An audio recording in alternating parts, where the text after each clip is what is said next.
On the broadcast here tonight, taking the wheel, the president throws out the boss at GM and lays down the law to Detroit automakers taking government money, what they need to do to survive. Heartbeat, it's the #1 killer in the country, and tonight there's new information about heart disease. Red alert after facing down the rising water. Now a big decision awaits those along the Red River. And moms on a mission, bringing haves and have-nots together. It's their way of making a difference. Nightly News begins now. From NBC News World Headquarters in New York, this is NBC Nightly News with Brian Williams. Good evening. Someone earlier today said GM now stands for Government Motors. President Obama has made one of the biggest decisions of his presidency. He took out the boss at General Motors, and while GM will get enough government money to live on for now, Chrysler, as we know it, may not. Ford is alone among the big three in not requesting government help. GM's longtime boss, Rick Wagner, is out of a job. The stock went down 96% during his tenure with GM. He'll walk away with an estimated $23 million. All of this takes getting used to, a lot like the financial crisis itself. We begin our reporting with Phil LeBeau, who covers the car business for CNBC and for us. He is at the White House tonight. Phil, good evening. Good evening, Brian. These are bold moves to quickly determine the future of two American icons, General Motors and Chrysler. One now has a new CEO, and both, in the matter of a couple of months, could find themselves parked in bankruptcy court, getting a sorely needed financial overhaul. Surrounded by his top aides and economic advisors, President Barack Obama said it's time to finally fix America's stalled auto industry. We cannot continue to excuse poor decisions. We cannot make the survival of our auto industry dependent on an unending flow of taxpayer dollars. The president is putting GM and Chrysler on two different paths. Chrysler has 30 days to show an alliance with Italy's Fiat Motors can make the American automaker profitable. If that happens, Chrysler could get up to another $6 billion in federal money. Meanwhile, the White House will spend the next 60 days remaking GM into a leaner company by demanding concessions from auto workers and bondholders.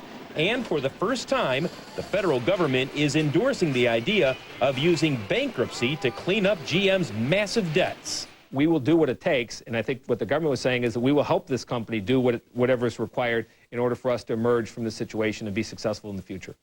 GM's new boss, Fritz Henderson, is a 25-year GM executive. CEO Rick Wagner is out, pushed out by the White House. Critics say that's going too far.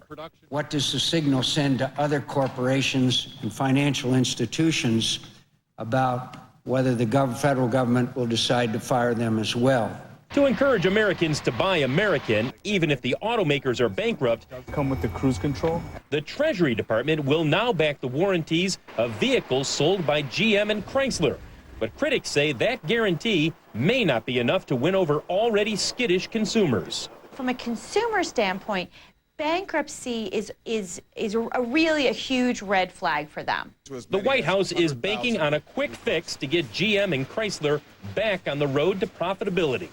If all of us are doing our part, then this restructuring, as painful as it will be in the short term, will mark not an end, but a new beginning for a great American industry.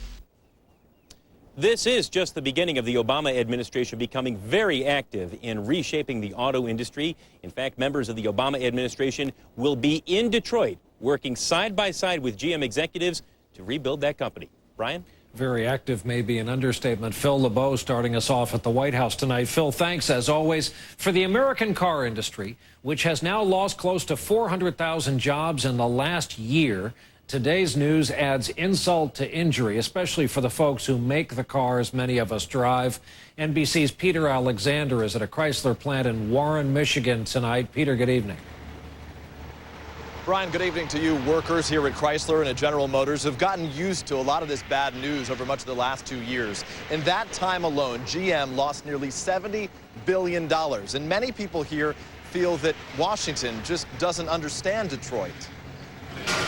Some Americans who've suffered the most during this recession have been those in the auto industry. Watching the president's remarks today didn't ease the suffering in Detroit.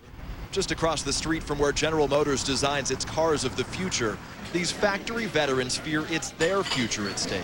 It's sad. I mean, it is. It's a whole way of life. It's the whole, middle class. I just see it disappearing. Daryl Thorne has worked for GM since he was 17. I'm scared to death. I don't know any other way to say it. I don't know any way around it. Like, my whole family is dependent upon this industry. Already, unemployment here at 13% ranks among the highest in the nation.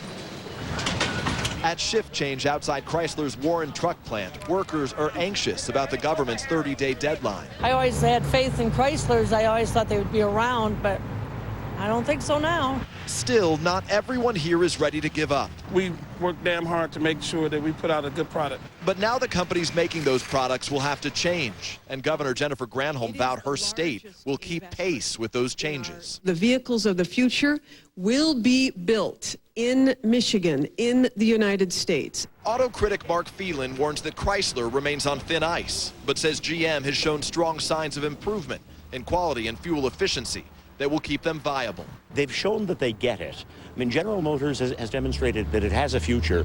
It needs a bridge to get from here to there. So do hundreds of thousands of workers who are relying on these companies and on taxpayers to survive. They could come and padlock the place, as a lot of places have done. So, we're grateful.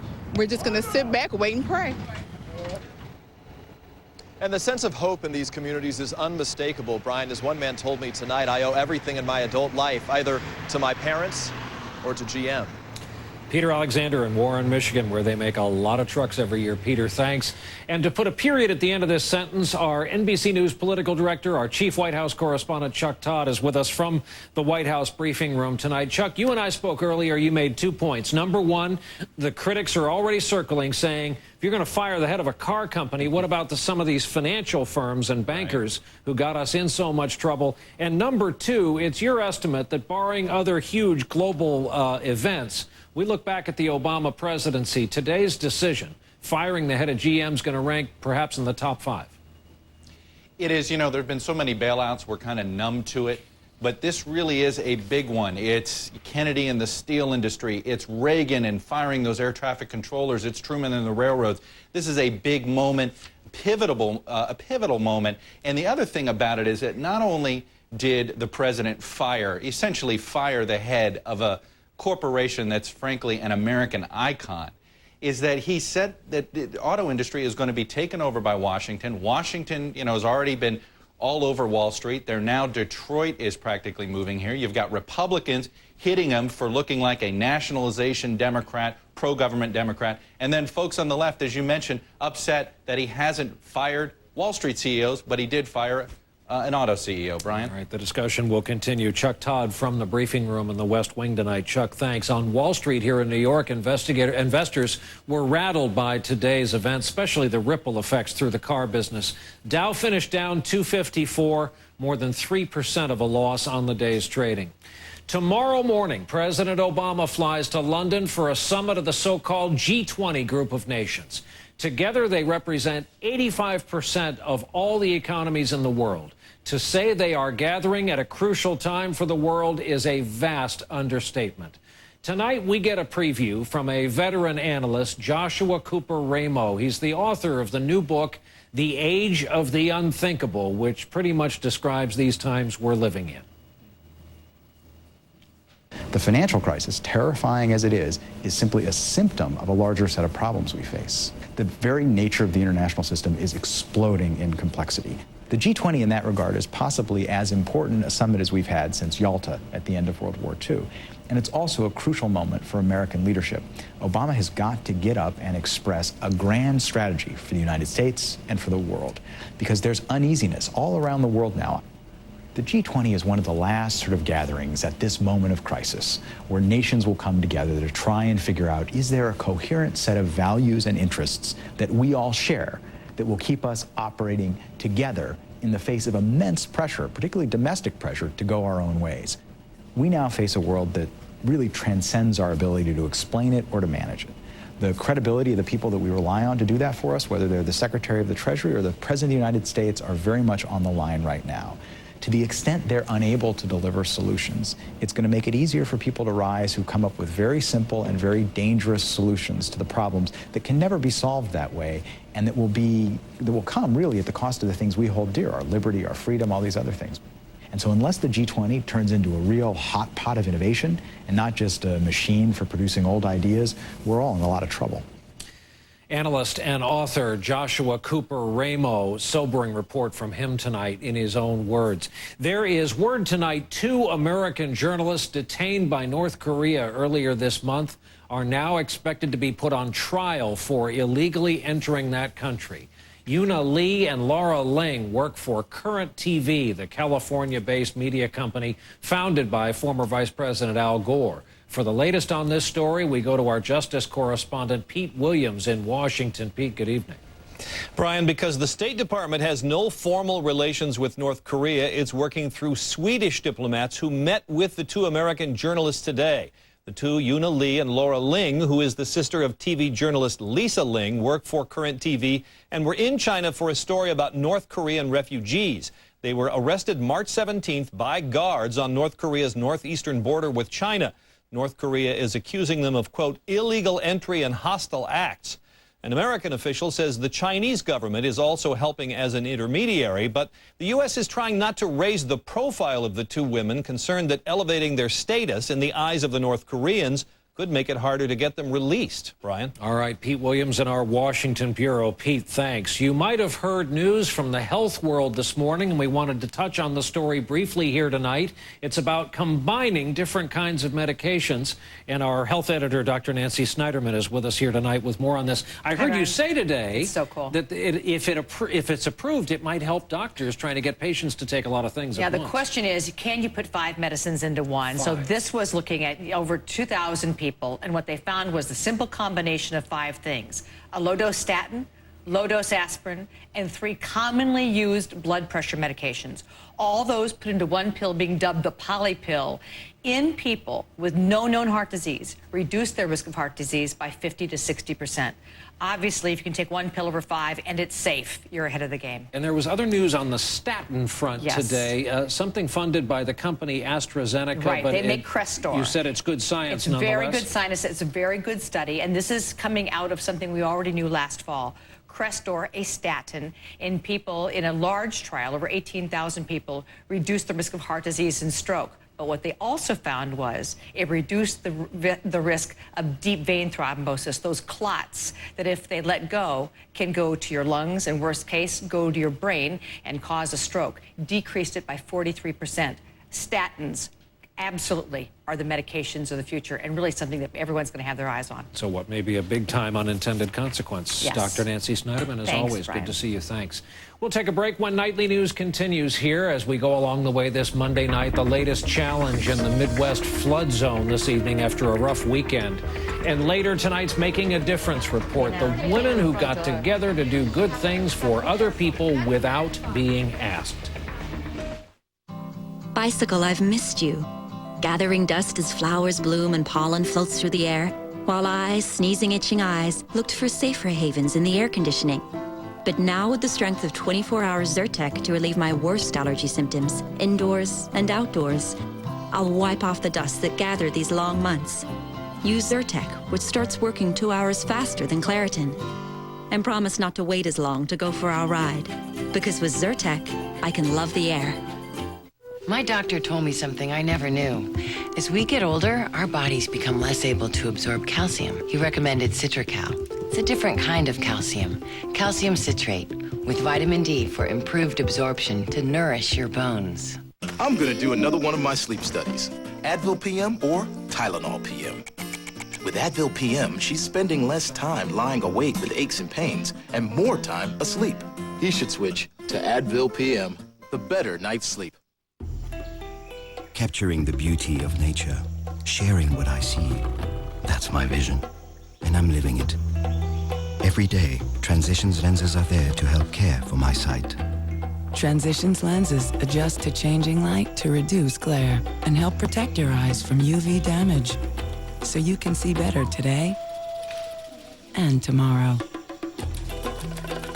Live your vision. Transitions, healthy sight in every light. You want your retirement to take you from here to here. But with all that's been going on these days, the path may not seem as clear as it used to. Maybe it's time to talk to TD Ameritrade. They'll give you retirement guidance that's focused and objective, offered by people who care more about giving you help than a sales pitch. Why not talk to one of TD Ameritrade's chartered retirement planning counselors? They can help you find a clear, straight path from where you are now to where you want to be. Call, click, or visit a TD Ameritrade branch to open an easy IRA today. The relief was palpable over the weekend if you were watching the situation in the Dakotas. The worst-case scenario for the flooded Red River did not come to pass, it turns out, but the problems haven't gone away, including a big snowstorm hitting the area tonight. And knowing this kind of flooding will happen again, the question now turns to what to do about the long run. Our own Kevin Tibbles remains on post tonight. He's with us again from Fargo. Kevin, good to see you again. Good evening, Brian. Well, just as people here thought they could breathe a sigh of relief, Mother Nature batters them and their flood walls with a blizzard. From the air, the impact is stunning, water stretching for miles. And now a late winter storm tests the 50 miles of makeshift flood walls, which today got an extra layer of protection. They use tools of war in this battle. Predator drones monitor for breaches. Black Hawk helicopters strategically place one-ton bags of sand. In other areas, the water simply overruns. And many here now call for a permanent dike system, perhaps like the one installed after the devastating 1997 floods in nearby Grand Forks. And as you look at this map... Fargo's mayor is frustrated. He says each time his city fights these floods, the battle ends when the waters recede, with no state or federal support for a permanent solution. Basically, after 1997, we were told to get in line. But there are solutions. In the 1960s, north of the border in the Canadian city of Winnipeg, they built the Red River Floodway, costing $300 million in today's dollars. When waters rise, gates open, diverting water for 30 miles around the city before rejoining the Red on the other side. Winnipeg says it saved $10 billion in damages. Still, building one in Fargo would likely displace many people. Anytime you put something like that in place, there's sacrifices by lots of folks. But Fargo's emergency services manager says it's time. I can't think of a better stimulus package than getting contractors and people to work on a Red River for the protection. And scientists warn next year could be worse. I don't know how many 100-year floods I've witnessed so far in my 30 years of living here along the Red River. So obviously the statistical model is wrong. Still, while a permanent flood solution is expensive, for many here, the heartache of another flood would be simply too much to bear.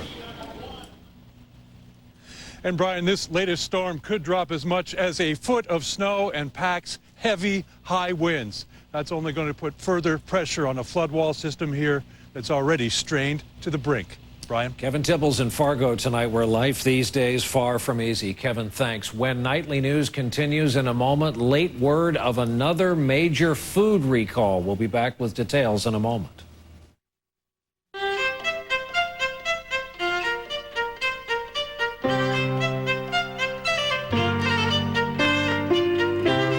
If you have a history of smoking and breathing problems, it could be COPD, which includes chronic bronchitis, emphysema, or both.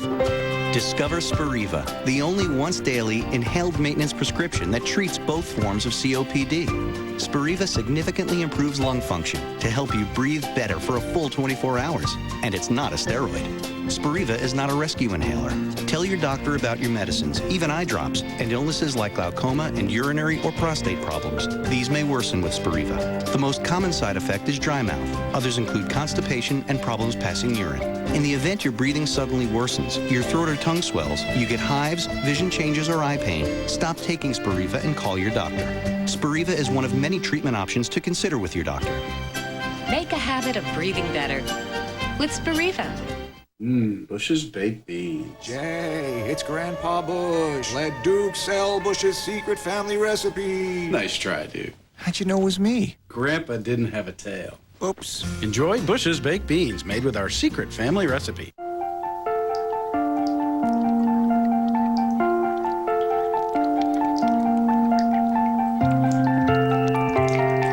Cheerios Ours works naturally to help lower cholesterol.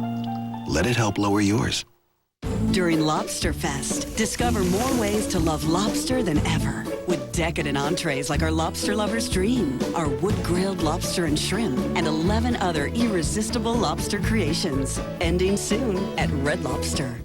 I never thought I would have a heart attack, but I did. You need to talk to your doctor about aspirin. You need to be your own advocate. Be sure to talk to your doctor before you begin an aspirin regimen. You take care of your kids. Now it's time to take care of yourself.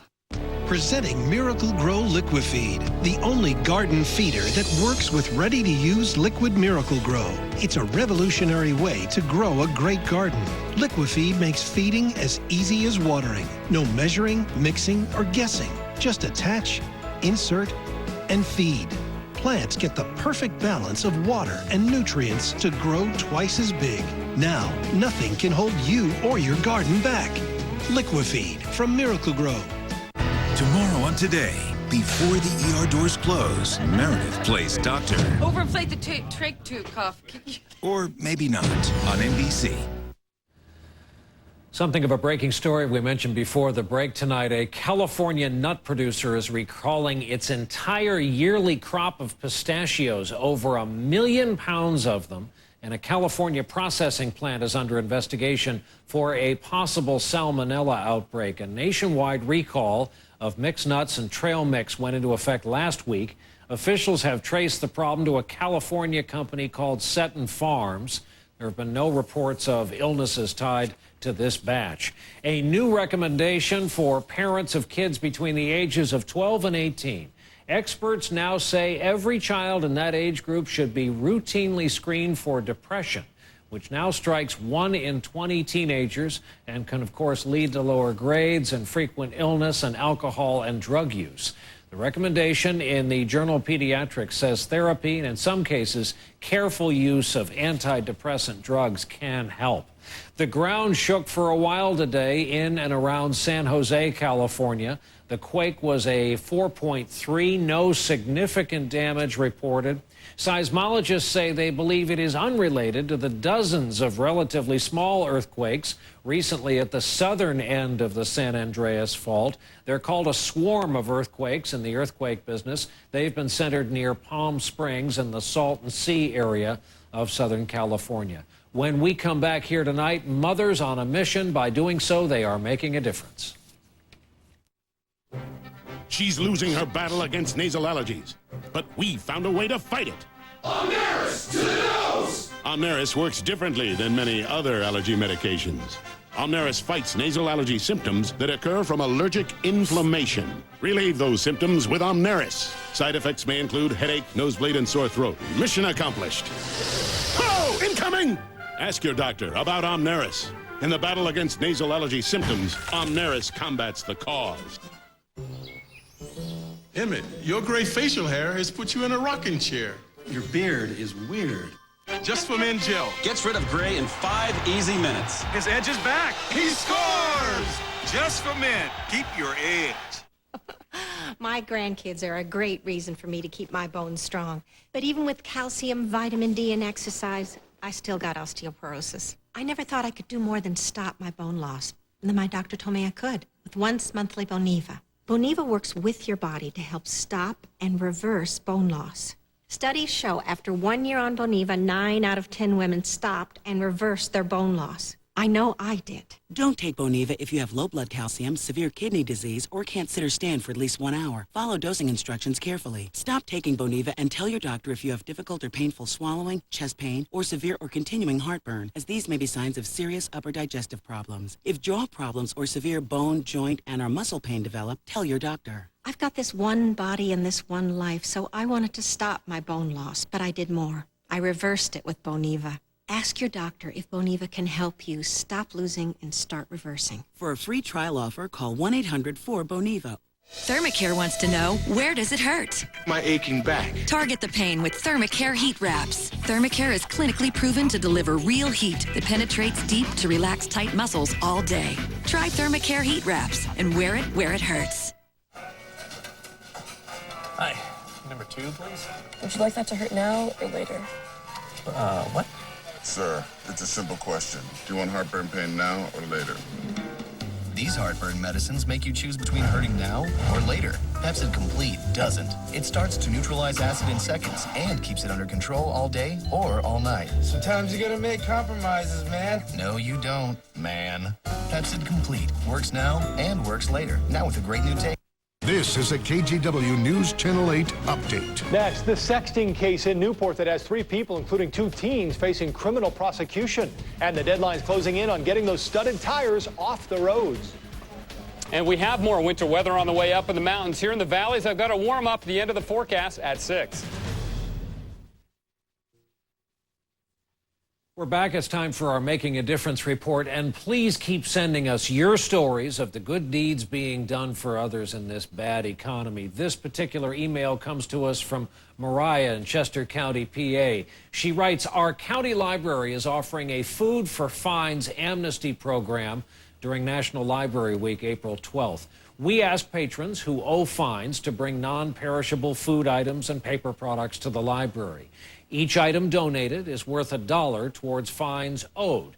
These items are then donated to the local food bank. It's a win-win for all. We are able to help those who recently lost jobs and need library resources but can't afford the fines. Plus, we also help those in need by putting food on the table. As we've been reporting, these kinds of stories are obviously everywhere. People helping the less fortunate without being asked. Like tonight's featured story about a mom from Connecticut reaching out to those living in the poverty of Appalachia, a region that has the shortest average lifespan in this country. The story tonight from NBC's Amy Robach. Even an unexpected spring snow shower couldn't dampen the enthusiasm of these kids. Thank you guys so much. Amy and Robert Guerreri have 4 kids and own several businesses. As moms, I think we can make a difference in this world.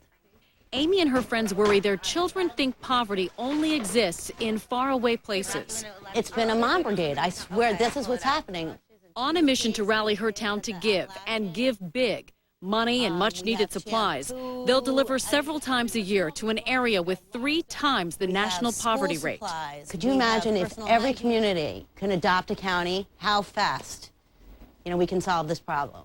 The moms who are a part of this effort say they hope that their town of Old Greenwich serves as a pilot program for other communities to pitch in and pay it forward. Working with CAP, the Christian Appalachian Project, which has served the poor in these hills for more than 40 years, Amy promotes the benefits of good nutrition. Does anybody know how much water that you're supposed to drink in a day? If we had enough Amy's, then I'm sure we could change the face of poverty. She'll work with CAP to plan future missions. But it's the moms of Appalachia. Thank you very much. Fresh fruit. And their kids Amy wants to help the most. This shows that people really do care to help my kids. Anything to help my kids. Margaret is a mom of 4 who just lost her husband. Good morning. I've met some of the most amazing moms. No matter what comes in front of them, their kids always come first. By helping these kids, Amy knows she'll inspire her own. Hopefully they'll grow up and they can take over for what I'm doing here. Yeah, I am going to be back, I promise you that. A promise from one mom to another. I'm going to make it happen, okay? Amy Robach, NBC News, Martin County, Kentucky. And that is our broadcast for this Monday night. Thank you for being with us. I'm Brian Williams. We hope to see you tomorrow night from London. Good night.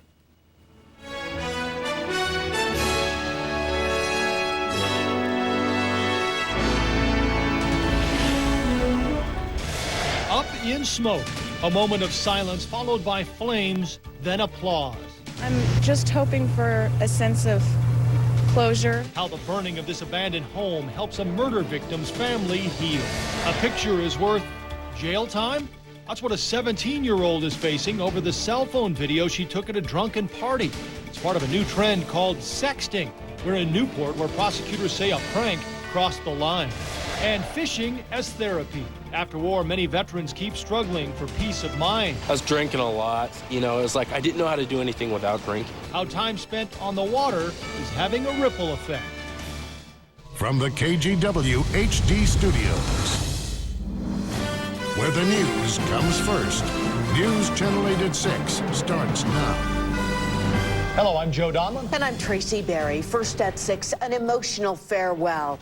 Today, the family of a murdered Hazel Dell teenager watched firefighters destroy part of the old crime scene. Fire crews burned outbuildings near an overgrown field where the 13-year-old was found dead last month. News Channel 8's Kyle Boshi is live on the scene with more. Kyle. Tracy, this was all part of a training exercise. Fire crews destroyed. Oregon Field Guide, Thursday night at 8:30.